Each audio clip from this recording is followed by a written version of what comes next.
What's up, everyone? Welcome to another devlog for my personal finance web app, Clanga. It's already Wednesday, so I'm getting a late start this week, but I'm still determined to get the goals integrated with Firestore. But before I get started on that, I have a few enhancements I want to make to the landing page that I added last week.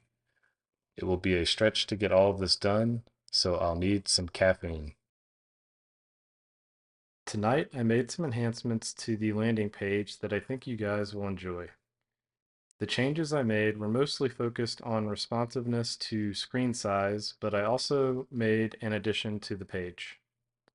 First, I reworked the banner at the top. Originally, I created a wide banner image with this text in the image itself, and I was trying to use the image tag to render it. This looked really good when the application was at full screen, or when the banner image was displayed close to its original dimensions, but it looked terrible when the application scaled down, with the image and text being distorted. Therefore, I created a new banner image without any text and set it as the background of a div that now serves as the banner container. With some styling, I was able to create this clipping effect when the application decreases in size. You'll also notice that I set the height of the banner to about 65% of the viewport. That way the content is displayed in a consistent way no matter the application width. I then added the text back to the banner by way of a div that sits on top of the banner image. And I styled it such that the lines of text dynamically update based on the width of the banner. I further enhanced the effect with the breakpoint observer from the Angular material library. Using different breakpoints, I set the font size of the text, which ensures that the font size is proportional to the screen size. I think these adjustments really enhance the experience on the landing page, which is really important since this is the first page potential users will see. Finally, I created a simple footer to add to the bottom of the landing page. This will hold important information, disclaimers, and links. For now, I just added a simple disclaimer message that contains a link to the channel. I styled it with the theme's primary color so that it matches the top toolbar. One small note, after adding the footer, I did notice a small side effect where the top toolbar is disappearing as I scroll to the bottom of the page. I will further investigate this issue and resolve it later because I want to wrap things up for tonight. Hey everyone, it's Thursday afternoon and I'm taking a quick break from work to take the dogs out. Our chocolate lab really enjoys a nice roll in the grass. I'm getting pretty close to finishing up work for the day. Once I do, I'll go to the gym, eat some dinner, and then start to tackle the goals integration with Firestore. I'll update later tonight after I've made some progress. All right, I have made some really good progress on integrating goals with Firestore. I began by creating a new collection called Goals using the Firebase console and creating one document that I could test out reading in the web app.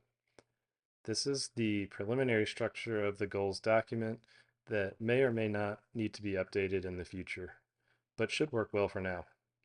I then added a new service to my web app called Goals Service, which will be used to interface with the Firestore Goals collection. I also added a load goals function that creates a query for the goals collection using the current user's ID to filter. And I am using the collection data function from Angular Fire to listen to the changes on the query. That way, whenever there is a change to the current user's goals in the backend, the web app gets the update and it can be rendered to the goals component. Finally, I injected the new goals service into the goals component and created a goals observable that will listen to the updates using the observable returned from the goals service load goals function. I then confirmed that the application is correctly reading the document I added by subscribing to the observable and writing the result to the console. It's getting pretty late at this point, and I'm pretty pleased with the amount of progress I've made, so I think I will call it a night. It's Saturday evening now, and I'm about to pick back up where I left off on Thursday with integrating goals with Firestore. I need to finish up the read flow by updating the goals template to display the fetch data instead of the dummy data. After that, I will begin working on the write flow, which would include creating new goals and editing them. I'll circle back with some updates when I finish up for tonight. Unfortunately, I didn't make quite as much progress as I hoped to tonight. I did update the goals template to display the goals that are actually fetched from Firestore. I started by updating this top summary message with real values for total monthly contributions and total number of current goals.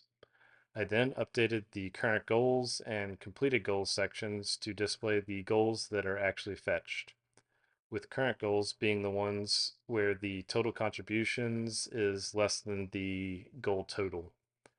Finally, I updated the overall summary card to display the progress of all the current goals. I did get started on the add a goal flow by creating a new add goal dialog that is opened when the user selects the add a goal button at the top. I created a simple form inside the dialog with all of the form fields needed. I also added a message at the bottom where I want to calculate the projected completion date based on the values entered in the total and monthly contribution fields. But that is as far as I got tonight. There are just a few more steps I need to complete to finish out this task. First, I need to add field validators to the fields in the form to ensure that invalid inputs aren't accepted and persisted to the database. Obvious examples of this are total and monthly contribution fields should only accept number values. Second, I need to add actions to the inputs for total and monthly contributions to call the projected date calculation function in order to add the date to the message at the bottom. Finally, I need to add a function for the add button to call and will actually persist the new goal to Firestore. Once the goal is persisted, the display should automatically update because we set up our query to listen to changes. This is where I will pick back up for next week. After I finish the goals integration task, I plan to work on integrating budgets with Firestore. The steps should be pretty similar, so hopefully I will be able to get through it quicker. Thanks for checking out this week's devlog. As always, feel free to drop any feature requests or questions in the comments. See you next time.